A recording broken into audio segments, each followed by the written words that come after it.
حضرت علی رضی اللہ تعالی عنہ ارشاد فرماتے ہیں، ایسی نماز کا کوئی فائدہ نہیں جس میں خشوع نہ ہو،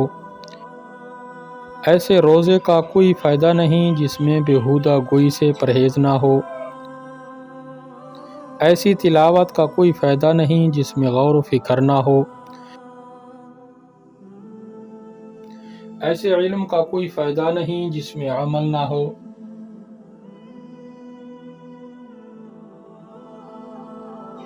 ایسے مال کا کوئی فائدہ نہیں جس میں سخاوت نہ ہو، ایسے بھائی چارے کا کوئی فائدہ نہیں جس میں ایک دوسرے کی حفاظت نہ ہو،